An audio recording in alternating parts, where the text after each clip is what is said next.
दोस्तों नमस्कार। अगर आप ट्रंप साहब के पिछले कुछ घंटों के अगर वक्तव्य देखें तो मेक इन इंडिया को बहुत बड़ा झटका लगा है।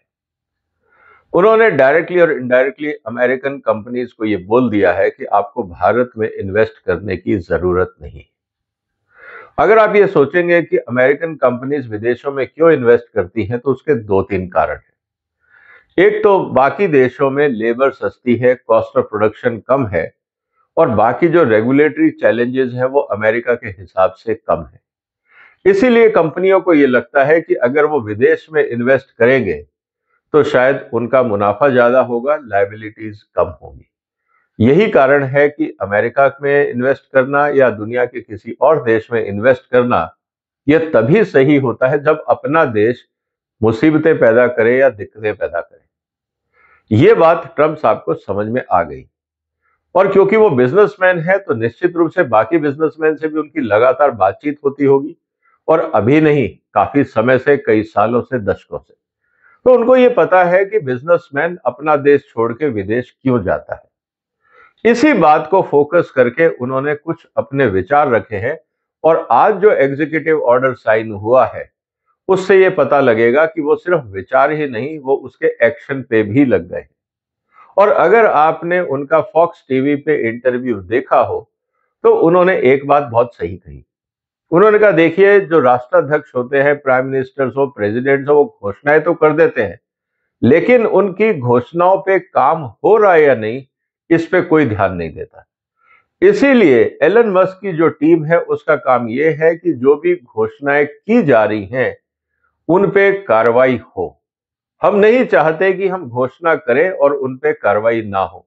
ये समाज में एक गलत मैसेज देता है और हम इस मैसेज को एड्रेस करना चाहते हैं कि जो राष्ट्रपति ट्रंप ने जो कहा है वो बहुत सीरियस है और जो एलन मस्क की टीम है वो एंश्योर करेगी और सारे डिपार्टमेंट्स के साथ कोऑर्डिनेट करेगी ये पता करने के लिए कि जो कहा गया था वो हुआ या नहीं। इस अगर हम मानसिकता से देखें, और उन्होंने एक टीवी इंटरव्यू में यहां तक कह दिया एलन मस्क की कंपनी को कि टेस्ला को इंडिया में इन्वेस्ट करने की जरूरत नहीं है क्योंकि America is a better destination. अगर आप इंडिया में इन्वेस्ट करते हैं तो ये बहुत गलत मैसेज जाता है कि एलन मस्क की अपनी कंपनी अमेरिका छोड़ के भारत में इन्वेस्ट कर रही है तो बाकी कंपनियां क्यों ना करें।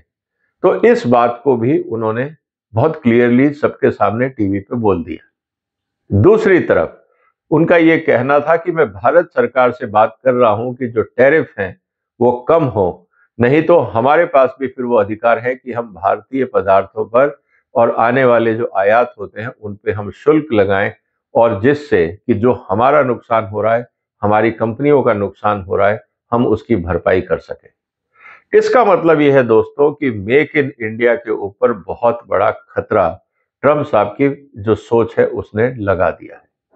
इसके अलावा जो इंपॉर्टेंट चीज है जो समझने की है वो ये कि जो नया एग्जीक्यूटिव ऑर्डर है उसमें उन्होंने क्या कहा है। जैसा मैं अक्सर कहता हूं कि बिजनेसमैन अगर अपना टाइम, एनर्जी और पैसा बिजनेस बढ़ाने में लगाए तो समाज का भला होगा, देश का भला होगा। लेकिन हम कानून ऐसे बनाते हैं जिससे जितने बिजनेसमैन हैं वो सरकारी डिपार्टमेंट्स के चक्कर काटते हैं, इंस्पेक्टर्स को रिश्वत देते हैं, किसी ना किसी तरह आउट ऑफ टर्न जल्दी काम हो जाए ताकि जिस काम के लिए उन्होंने इन्वेस्टमेंट किया था उसको वो बाजार में उतार सके। क्या अमेरिका में रिश्वत नहीं होती होगी? क्या वहां पे इस तरह की रेड टेपिज्म नहीं होती होगी? वहां पे भी है। इसीलिए आज का जो ऑर्डर है ट्रंप साहब ने जो उसमें कहा है वो हमें समझना होगा और उन्होंने जो कहा है वो बहुत क्लियर है हमारे सामने। उन्होंने कह दिया डीरेगुलेटरी इनिशिएटिव। किस किस तरह के कानून अमेरिका में बन रहे हैं, उनकी जरूरत है या नहीं है, इन सब की विवेचना होगी, इन सब का एनालिसिस होगा। और ये कोई पार्लियामेंट्री कमेटी नहीं बैठेगी, सेक्रेटरीज की कमेटी नहीं बैठेगी। इसके लिए उन्होंने जिम्मेवारी दी है एलन मस्क की टीम को और जितने कंसर्न डिपार्टमेंट्स हैं उनको कहा है कि आप इस ऑर्डर को फॉलो करें। अब इस ऑर्डर में क्या लिखा हुआ है, आज हम इसकी चर्चा करते हैं। आगे बढ़ने से पहले आपसे निवेदन है कि आप इस वीडियो को शेयर करें, इस चैनल को सब्सक्राइब करें ताकि ये जो मुद्दे हैं, क्या भारत में ऐसे हम डिसीजन नहीं ले सकते इसको भी समझना जरूरी होगा। अब अगर हम आगे बात करते हैं इस पूरे प्रोसेस को समझने की तो उन्होंने एक बात बहुत क्लियरली कर दी है कि मेरा जो एडमिनिस्ट्रेशन का फोकस है, अगर आप इस पे देखें, my administration to focus on executive branch limited enforcement resources on regulation squarely authorised by constitutional federal statute. जो संसद ने, वहां की कांग्रेस ने जो कानून पास किए हैं, अगर ये सारे जो कानून हैं तर्क सम्मत हैं और कानून के हिसाब से है, बस वही कानून रहेंगे। आपने डेलीगेशन ऑफ पावर दे के एक नई कमेटी बना दी, एक नई नॉर्म्स बना दी, नई गाइडलाइंस बना दी, अब ये नहीं चलेगा। इसीलिए बहुत क्लियरली उन्होंने कह दिया कि इस सब को सुधारिए और उसके अलावा to commence the deconstruction of overbearing and burdensome administrative state. उन्होंने कह दिया जो ये सरकार है ये एक बोझा बन गई और जबरदस्ती के जो कानून है वो डाल दिए गए हैं, जनता पे लाद दिए गए हैं, हम अब सब इनको हटाएंगे। सिर्फ वही कानून रहेगा जो कांग्रेस ने पास किया है, उसके आसपास जितने कानून गाइडलाइंस जो भी बना है वो सब हटाइए, वो नहीं चाहिए। इसीलिए उनका कहना है कि ending federal overreach and restoring the constitutional separation of power is the priority of my administration. आपने अपने ऊपर कब्जा करने के लिए, ताकत बढ़ाने के लिए फॉर्मेलिटीज, एप्लीकेशंस, दुनिया भर के नॉर्म्स बना दिए। इससे सबसे बड़ी सिरदर्दी ये है कि आपने जो कॉन्स्टिट्यूशनल पावर्स हैं उनको जरूरत से ज्यादा बढ़ा दिया है, जिसकी जरूरत नहीं है, उन सबको हटाया जाएगा। इस सोच के साथ उन्होंने कार्रवाई शुरू करी और जो उन्होंने कहा वो बड़ा इंटरेस्टिंग है। एजेंसी हेड्स, जो भी एजेंसी के अधिकारी मुखिया हैं, उनके लिए उन्होंने संदेश कहा है in coordination with DOGE team leader, ये है एलन मस्क की टीम, और director of the Office of Management and Budget, initiate a process to review all regulation subject to their sole और joint jurisdiction for consistency with the law and administrative policy. आप सारे कानून review करें अपने अपने department. दोस्तों, अगर आप मेरे पुराने वीडियो देखते हो, मैं कई बार इस बात को टीवी चैनल्स पर अपने वीडियोस में कह चुका हूं, मोदी साहब को, हर मंत्री को, हर सेक्रेटरी को यह बोलना चाहिए कि आप कंसर्न इंडस्ट्री से मीटिंग करिए और देखिए कि कौन कौन से कानून सिरदर्दी बन रहे हैं, करप्शन क्रिएट कर रहे हैं, उन सबको हटाइए। क्योंकि जब वो ऑलरेडी सिरदर्दी है, करप्शन है, तो फिर आप उन कानूनों को रख के कर क्या रहे हो? वो वैसे ही फॉलो नहीं हो रहे हैं, उनको वैसे ही बाईपास किया जा रहा है रिश्वत दे दे के। तो उनको कानूनों को रखने का लॉजिक क्या है, ये बात मुझे आज तक समझ में नहीं आई। लेकिन अनफॉर्चुनेटली पिछले 10 साल में या पिछले 40 साल में अगर मैं कहूं, ऐसा कोई प्रयास भारत सरकार की तरफ से नहीं हुआ है। क्योंकि अगर ऐसा प्रयास होता तो हमारा जो एमएसएमई सेक्टर है, जो बाकी हमारे सेक्टर हैं, उनके लोग लगातार इंस्पेक्टर्स को रिश्वत क्यों देते, वो इंस्पेक्टर से क्यों डरे डरे रहते? मेरे को एक कारण बता दीजिए। इस बात को हमें समझना होगा। साथ ही उन्होंने जो बात कही वो इंपॉर्टेंट है। उन्होंने ये कहा कि सारा काम 60 दिन में होगा। ये अनएंडिंग प्रोसेस नहीं हो सकता। आपने एक चीज देखी होगी दोस्तों, अगर मेरे पुराने वीडियोस भी आप देखें, हर एग्जीक्यूटिव ऑर्डर में डेडलाइन दी गई है, टाइमलाइन दिया गया है, और टाइमलाइन को मॉनिटर करने के लिए एलन मस्क ने अपनी टेक्नोक्रेट्स की टीम को काम पे लगा दिया। सब कुछ डिजिटाइज होगा, किस अधिकारी से कब रिपोर्ट आएगी, क्या डिस्कशन होगा, कैसे होगा, सब शेड्यूल वो टीम बनाती है और कंसर्न ऑफिसर्स को उस पर जवाब देना होगा। और ये राष्ट्रपति के आदेश से है, तो कोई टाल भी नहीं सकता। कोई मंत्री भी बीच में आके ये नहीं बोलेगा कि छोड़ दो, मैं देख लूंगा, ऐसा नहीं हो। तो ये बात हमें समझनी होगी। तो ये जो ऑर्डर्स आए हैं इसमें उन्होंने कहा कि देखिए लीगल मैटर है, तो इसलिए आप head of agencies in consultation with attorney general as appropriate, इन सबको आप रिव्यू करिए, और कौन से रिव्यू करिए वो भी उन्होंने इंडिकेट किया।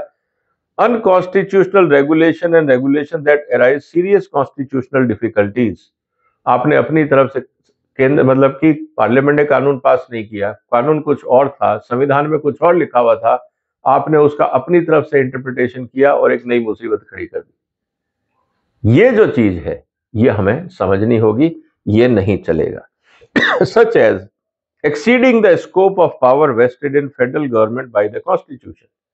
अगर आपको ये कहा गया है कि परमिशन के लिए आपको सरकार को अप्लाई करना है, आपने उस परमिशन फॉर्म में इतनी कंडीशंस जोड़ दी, पहले ये कागज लेके आओ, वो कागज लेके आओ, ये दिखाओ, वो दिखाओ, उसके बाद परमिशन मिलेगी। इससे होता क्या है? सिर्फ रिश्वत बढ़ती, लाल फीताशाही बढ़ती। लेकिन इंडस्ट्रियलिस्ट चाहता है कि मैं इन्वेस्ट करके आगे बढ़ूं, उसकी जगह वो महीनों तक, अगर आज आपको एक बिल्डिंग कंस्ट्रक्शन करना है तो आपको कितना टाइम लगता है, आपको एक फैक्ट्री लगानी है तो आप पॉल्यूशन डिपार्टमेंट में जाइए, बॉयलर डिपार्टमेंट में जाइए, हर डिपार्टमेंट जाइए, उनके परमिशन लाइए। किस लिए चाहिए? क्योंकि कानून में बना दिया। कानून में क्या लिखा हुआ था? There has to be as per safety norms. Safety norms अगर मैं फॉलो कर रहा हूं, अगर मैंने अपनी इंस्पेक्शन रिपोर्ट दे दी है, थर्ड पार्टी सर्टिफिकेशन दे दिया, काम खत्म। एक दूसरे इंस्पेक्टर का एनओसी लाने का क्या लॉजिक है? किस लिए? और वो एनओसी क्या होता है? पैसे दीजिए, एनओसी ले लीजिए, यही चलता है। क्या ये अमेरिका में नहीं होता होगा? वहां भी होता है। ट्रंप साहब ने कहा सब हटाइए। क्या भारत में मोदी साहब ये नहीं कर पाएंगे? वो भी कर पाएंगे। क्या बाकी चीफ मिनिस्टर नहीं कर सकते? वो भी कर सकते हैं। क्या वो करना चाहते हैं? सवाल यहां आके रुक जाता है। अगला जो इंपॉर्टेंट मुद्दा है, उन्होंने क्या कहा? उन्होंने ये कहा कि आपने regulations that are based on unlawful delegation of legislative power। For example, अब फूड सेफ्टी अथॉरिटी ने कहा कि food should be safe and wholesome. आपने उस पर कानून बनाना शुरू कर दिया माइक्रो न्यूट्रिएंट को लेकर। किस लिए? ये होलसम बनेगा फूड। किसका वेस्टेड इंटरेस्ट था? उसके पीछे क्या खेल था? इसको जानने की किसी ने कोशिश नहीं करी। ये सब समस्याएं स्मॉल मीडियम इंडस्ट्रीज के लिए आफत बन जाती हैं। उनको उसके लिए फिर और इन्वेस्ट करना पड़ेगा, और मशीनें लगानी पड़ेगी, उनकी कॉस्ट ऑफ प्रोडक्शन और बढ़ जाएगी, वो बिजनेस ही बंद कर देगा। फिर हम कहते हैं हमारे यहाँ रोजगार क्यों नहीं बढ़ता, किसानों को सही दाम क्यों नहीं मिलते, हमारे एक्सपोर्ट्स क्यों नहीं बढ़ते। हम उनको काम करने कब दे रहे हैं? हर रोज एक नया कानून जिसका कोई लॉजिक समझ में नहीं आता, वो गाइडलाइंस इंट्रोड्यूस कर दी जाती हैं जस्ट टू शो कि भाई हम डिपार्टमेंट के अधिकारी हैं, हम बताएंगे देश कैसे चलेगा। ये जो मानसिकता है पावर कंट्रोल की, इसको जब तक नहीं बदलेंगे देश आगे नहीं बढ़ेगा। और यही बात ट्रंप साहब कह रहे हैं। Regulations that are based on any other the best reading of the underlying statutory और प्रोहिबिशन। आपने कोई भी बना दिया कानून, आपने कहा नहीं मेरे को लगता है कि इस कानून का मतलब ये है, और उस बेस पे आपने 4 नोटिफिकेशन और इशू कर दी। इंटेंशन क्या था? कुछ और था। लेकिन उस इंटेंशन की पूंछ पकड़ के आपने एक नया कानून बना दिया, एक नई सिरदर्दी बना दी। अब आपको ये भी रिपोर्ट जमा करानी पड़ेगी। जब आपने प्रोडक्शन का दे दिया, आपके पास एनुअल रिपोर्ट आती है, फिर आप मंथली रिपोर्ट क्यों चाहिए? नहीं, हम जानना चाहते हैं कि आपका स्टॉक कितना है। आपको क्या करना है? जब आपके पास जीएसटी सबमिट हो रहा है, जब आपके पास सारी ट्रांजैक्शन मंथली सबमिट हो रही हैं, फिर आपको ये एक्स्ट्रा जानने की जरूरत क्या है कि आपके स्टॉक में माल कितना है। आप क्या करना चाहते हैं? आप यही करना चाहते हैं कि आप कहीं ना कहीं उस कानून का मिसयूज करके, इंडस्ट्री पे दबाव डाल के, डरा के, धमका के, कहीं ना कहीं अपना पॉलिटिकल एजेंडा प्रूव करना चाहते हैं। बैठे बैठाए आपने एक्सपोर्ट पे बैन लगा दिया, आपने बैठे बैठाए कॉन्ट्रैक्ट्स पे बैन लगा दिया। किस लिए? महंगाई कंट्रोल करनी है। महंगाई कंट्रोल हुई? नहीं हुई। तो मतलब क्या था कि या तो आपका डेटा खराब था या आपकी पॉलिसी खराब थी, क्योंकि रिजल्ट तो मिला नहीं। लेकिन वो पॉलिसी लगातार एक्सटेंड होती रहती है, आगे आगे बढ़ती रहती है, सॉल्यूशन नहीं निकलता, हैरेसमेंट बढ़ता रहता है। यही ट्रंप साहब कहते हैं ये नहीं चाहिए मेरे को। आप अपनी तरफ से कानून बनाने का प्रयास ना करें। इसके अलावा जो इंपॉर्टेंट मुद्दा है, उन्होंने कहा regulations that implicate matters of social, political and economic significance that are not authorized by the clear statutory authority. आपको अगर कानून में नहीं कहा गया है तो आप कंज्यूमर प्रोटेक्शन के नाम पे नए कानून ले आते हैं, पॉल्यूशन कंट्रोल के नाम पे आप क्लासिफिकेशन ही बदल देते हैं, पॉलिटिकल प्रेशर पड़ता है, कोर्ट बोलता है। एक इंडस्ट्री जो कल तक ग्रीन इंडस्ट्री थी, सडनली आप उसको ऑरेंज में डाल देते हैं क्योंकि किसी एनजीओ ने कोर्ट केस कर दिया। आप अपने आप को बचाने के लिए कोर्ट में आपने क्लासिफिकेशन बदल दिया। कैसे बदला गया पता नहीं। उससे ज्यादा पॉल्यूटिंग इंडस्ट्री ग्रीन में है क्योंकि वहां पे पॉलिटिकल एजेंडा है। तो अल्टीमेटली होता क्या है? ना न्यायालय इस चीज को समझने की कोशिश कर रहे हैं, ना डिपार्टमेंट कोर्ट्स को समझाने की कोशिश कर रहा है कि देखिए इसके पीछे एनजीओ का प्रेशर है, आप उसमें मत आइए, हमने जो काम किया वो साइंटिफिक तरीके से किया है। लेकिन जैसे ही प्रेशर पड़ता है, पॉल्यूटिंग चीज जो है उसको हम ग्रीन में रख देते हैं, जो कंपेरेटिवली लेस पॉल्यूटिंग है उसको हम ऑरेंज और रेड में डालने का प्रयास करते हैं, क्योंकि उसके पीछे एक पॉलिटिकल फोर्स काम करती है। क्या देश ऐसे चलेगा? ये अपने आप में एक बहुत बड़ा सवाल बनाता है। इसी मुद्दे को जब हम आगे बढ़ाते हैं तो उन्होंने कहा कि regulation that impose significant cost upon private sector that are outweighing the public benefit. Compliance के इशू एक के बाद एक 50। किस लिए? पेड़ काटना है तो परमिशन, बिल्कुल ठीक है, पेड़ लगाने चाहिए। आप एक काटेंगे तो 10 लगाएंगे, बिल्कुल सही है। अब 10 कहां लगाएंगे ये हम नहीं बताएंगे। ये है एनवायरमेंट डिपार्टमेंट। आप जगह ढूंढिए, खुद लगाइए। क्या मैं सार्वजनिक जगह पे लगा सकता हूं? आप नहीं लगा सकते। तो फिर क्या होता है? आप फिक्टिशियस पौधे लगाते हैं और उनको गिनवाने के लिए रिश्वत दी जाती है कि साहब पेड़ लगे थे, मैं दिखाया, जबकि वहां कुछ नहीं लगा था। कहीं का फोटो लेके क्लिप आर्ट में आप कहीं पे भी यूज कर सकते हो। कहने का मतलब क्या है? कानून हमने ऐसे बनाया कि पूरा काम नहीं किया, आधा करके छोड़ दिया, फिर एंटरप्रेन्योर के ऊपर सिरदर्दी छोड़ दी। अब वो बेचारा भटकेगा, धक्के खाएगा, उसको कोई रास्ता नहीं मिलेगा तो वो रिश्वत देगा और फर्जी कागज बना के कोर्ट में और अधिकारियों को सबमिट करेगा। यही गवर्नेंस मॉडल रह गया है इस देश में। ये अमेरिका में भी होता होगा।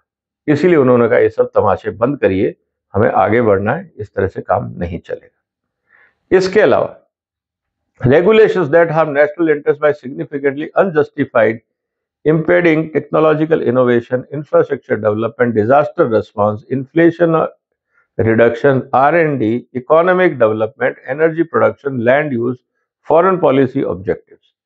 अब ये सब चीजें हैं इकोनॉमिक डेवलपमेंट। मैं मेहनत करता हूं, एक्सपोर्ट मार्केट क्रिएट करता हूं, अचानक सरकार का फरमान आता है एक्सपोर्ट बैन। टाइम भी नहीं दिया जाता कि मैं अपने बायर के साथ बात कर सकूं, जो ट्रांजिट में है मटेरियल उसका जस्टिफाई कर सकूं, कुछ नहीं। फरमान आता है कल से सब बंद, आपको समझ नहीं आता करूं क्या। ये स्थिति हिंदुस्तान में है। क्या अमेरिका से हम सीख सकते हैं कि इस तरह के कानून देश के लिए घातक है?